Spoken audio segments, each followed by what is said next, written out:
Hello guys, आप सब के मन में हमेशा सवाल आता होगा कि हमें अपना करियर स्टेबल करना है, सक्सेसफुल होना है, लाइफ में बहुत आगे बढ़ना है।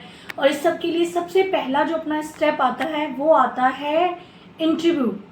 आपके मन में भी डाउट आता होगा, जैसे जितने भी फ्रेशर हैं अभी सबके रिजल्ट आए हैं, बहुत से लोग पास आउट हुए हैं और उनका ये है कि हम लाइफ में आगे क्या करें, कैसे पास आउट हो, कैसे अपने करियर को और अच्छा करें। इसके लिए सबसे पहला जो स्टेप आता है वो आता है क्या, इंटरव्यू। लेकिन हम इंटरव्यू को क्रैक कैसे करें, हम अपनी कैपेबिलिटी बताएं कैसे, क्योंकि कोई भी जो इंडस्ट्री है वो आपको इमीडिएट हायर नहीं करती है।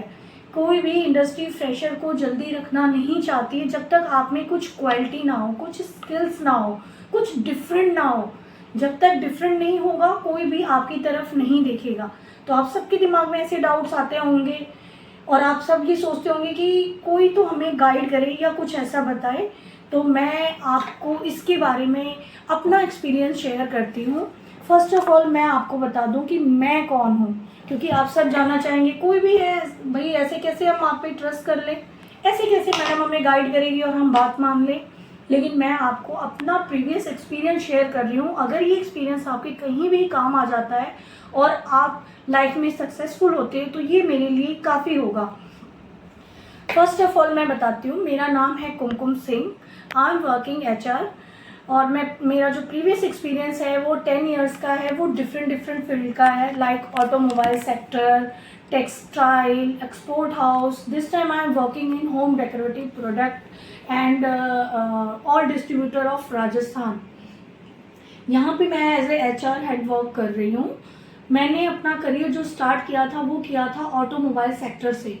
वहाँ पर मैंने अपने करियर में बेसिक जो एचआर की चीज़ें होती हैं वहाँ से स्टार्ट किया, जिसे कहते हैं ए से स्टार्ट करना।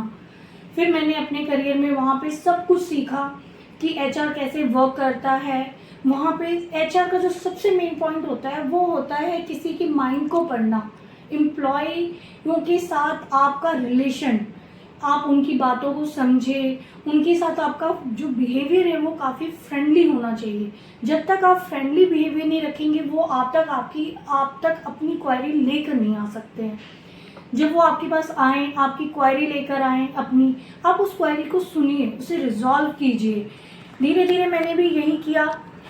वहाँ के बाद मैंने 2016 में टेक्सटाइल ज्वाइन किया।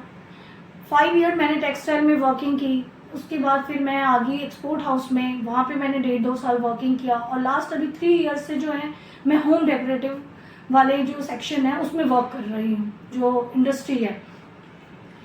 मैंने अपनी लाइफ में बहुत सारे उतार चढ़ाव देखे, एचआर की बहुत सारी प्रॉब्लम्स फेस आउट की, बहुत सारे लोगों से मिली, बहुत सारी चीज़ें सीखी। मैंने जब अपना करियर स्टार्ट किया, मैं भी आप लोगों की तरह ही हूँ, मैंने भी अपना करियर फ्रेशर से स्टार्ट किया था। फ्रेशर जब होते हैं तो हमें ऐसा होता है कि हमें सब कुछ सीखना है। उस चीज़ सीखने के चक्कर में हम बहुत सारे मिस्टेक्स कर जाते हैं। हम कई बार चीज़ों को बहुत लाइटली लेते हैं, हमें लगता है सब आता है हमें, हम सब कर लेंगे। हम ओवर कॉन्फिडेंस हो जाते हैं और उस ओवर कॉन्फिडेंस होने के चक्कर में हम बहुत सारी छोटी छोटी जो होती है वो गलतियाँ करते हैं, जबकि हमें ऐसा नहीं करना है। सबसे पहले अगर आपने अपना एचआर में करियर स्टार्ट किया है तो आप गुड लिसनर बनिए पहले। जब तक आप गुड लिसनर नहीं बनेंगे आप आगे नहीं बढ़ सकते। पहले आप चीज़ों को ऑब्जर्व कीजिए, सुनिए कि वो आप सामने वाला आपसे क्या चाहता है, क्या करना चाहता है, फिर आप उस हिसाब से रिएक्ट कीजिए, उस हिसाब से आप परफॉर्म कीजिए। मैंने भी बहुत सारी गलती की है। मुझे उस टाइम था, अच्छा सर बता रहे मुझे करना है, मैं इमीडिएट रिएक्ट करती थी, ये मेरी गलती थी। उसके फर्स्ट करने के चक्कर में और जल्दी करने के चक्कर में मैं बहुत सारी मिस्टेक करती थी। जो काम 1 घंटे में हो सकता था वो 2 घंटे में होता था, क्योंकि उसमें मिस्टेक्स निकलती थी। क्यों? क्योंकि मैंने उनकी बातों को प्रॉपर सुना नहीं था। फिर मैंने अपनी गलतियों को सुधारा, मैंने ये देखा कि मेरे से आखिर मिस्टेक हो कहाँ रही है। फिर उसके बाद से मैंने उन चीज़ों को रियलाइज़ किया कि मैं चीज़ों को समझ नहीं पा रही हूँ। फिर मैंने उन चीज़ों को ऑब्जर्व करना चालू किया। फिर उन चीज़ों के बारे में मैंने सोचा। कुछ भी करने से पहले अगर सामने वाले ने आपको कोई टास्क दिया है, आप उस टास्क के बारे में पहले सोचिए। सोच के फिर ये सोचिए इस पे आपको परफॉर्म कैसे करना है, आप इस टास्क को इजी से इजी कैसे कर सकते हो। फिर उस पर आप उस जो दूसरा अपना है वो है एक्शन, फिर आप उस पर एक्शन कीजिए और उस टास्क को कंप्लीट कीजिए। फॉर एग्जाम्पल अगर आपको कोई टास्क दिया गया है कि आज हमें एक डाटा प्रिपेयर करना है या एक्सेल प्रिपेयर करना है फॉर रिगार्डिंग अपने ऑल ओवर जो ऑर्गेनाइजेशन है उसमें पूरे जितने भी एम्प्लॉयज़ हैं उनका डाटा मेंटेन करना है। तो आपने ये चीज़ सुन ली, आपको लगा अरे ये तो ईजी है, 2 मिनट में हो जाएगा। ऐसा नहीं है, मैंने भी ऐसे ही सुना था, सोचा था अरे ये तो 2 मिनट का काम है, डाटा ही तो है, लेके कर लेंगे। लेकिन उसमें सबसे पहले आपको ये देखना होगा कि हमें जो इन्फॉर्मेशन देनी है वो क्या क्या इन्फॉर्मेशन की नीड है। अगर एक ऑर्गेनाइजेशन के लिए बनाना है तो हमें क्या क्या जरूरत पड़ेगी। फर्स्ट, एम्प्लॉय का नाम, date of birth, address, permanent address, local address, telephone number, contact number जो आज की डेट में बहुत ज़रूरी है, Aadhaar number, PAN card number, reference के नंबर, वो रेफरेंस के नंबर भी आपके वैलिड होने चाहिए।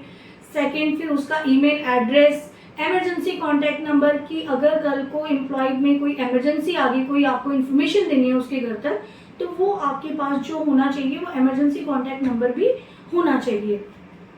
देन फिर एम्प्लॉय का अगर वो किसकी रेफरेंस से आपके पास आया है वो भी आपके पास फील होना चाहिए।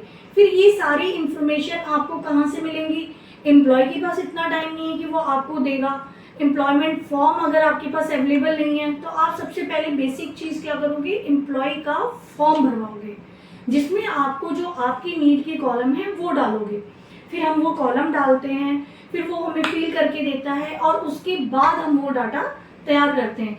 तो मैंने धीरे धीरे ये चीज़ें सोची, फिर उनको करना स्टार्ट किया। तो कोई भी काम करने से पहले आपकी प्लानिंग होनी बहुत ज़रूरी है।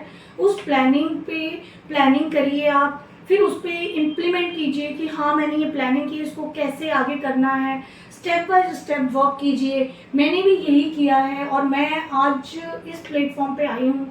तो यहाँ पर आने के लिए भी मैंने बहुत मेहनत की है, बहुत सारी चीज़ों को किया है, बहुत सारे चैलेंजेस फेस आउट किए हैं, लेकिन मैं कभी भी उन चैलेंजेसों से पीछे हटी नहीं। मैंने उन सब चैलेंजेसों को पूरा किया है और कभी मैंने किसी भी काम के लिए मना नहीं किया है, क्योंकि आप कोई भी छोटा से छोटा काम भी होता है ना वो आपको सिखा के जाता है, वो सीखिए।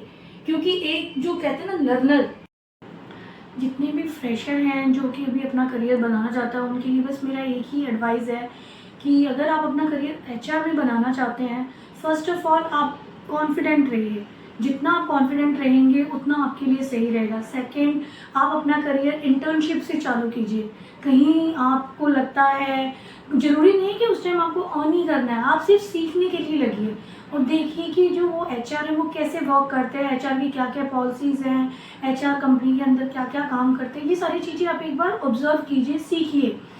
और उसके बाद सबसे मेन बात है, आप अपने अंदर पंचुअलिटी लेकर आइए कि टाइम मैनेजमेंट कीजिए। आप अपने आप में जितनी पंचुअलिटी लेकर आएंगे उतना ही आप आगे सक्सेस की तरफ जाएंगे, क्योंकि ये सब जो चीज़ें होती हैं ये एक एचआर के लिए बहुत ही वैल्यू वाली होती हैं। जब तक आप टाइम पे नहीं आएंगे, आप टाइम मैनेजमेंट के बारे में नहीं जानेंगे, आप किसी को क्या बोल सकते हैं। क्योंकि एचआर का सबसे पहला काम क्या होता है, एम्प्लॉय में टाइम मैनेजमेंट लाना।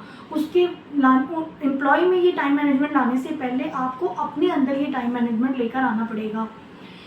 डिसिप्लिन आपके अंदर बहुत होना ज़रूरी है। सिंपल रहिए, जितना सिंपल हो सकता है। सिंपल चीज़ें बहुत ही अट्रैक्टिव होती हैं। जितना आप सिंपल रहेंगे, आपका वे ऑफ टॉकिंग सिंपल रहेगा। ज़रूरी नहीं है कि आप बहुत ही हाई फाई इंग्लिश में ही बात करें, ऐसा नहीं है। जो लोकल लैंग्वेज है, लोकल चीज़ें हैं, आप उसको भी फॉलो कर सकते हैं, उनसे आप बात कीजिए। फिर वो जो जितने भी क्लाइंट हैं ना, जो भी आपके एम्प्लॉयज़ हैं, वो आपसे अच्छे से बिहेव करेंगे। एक जो बॉन्ड है वो आपका और उसका बहुत ही अच्छा बनेगा। ऐसी और भी वीडियोस और भी सजेशन के लिए प्लीज़ आप मेरे चैनल को सब्सक्राइब कीजिए, लाइक कीजिए, शेयर कीजिए। Thank you so much.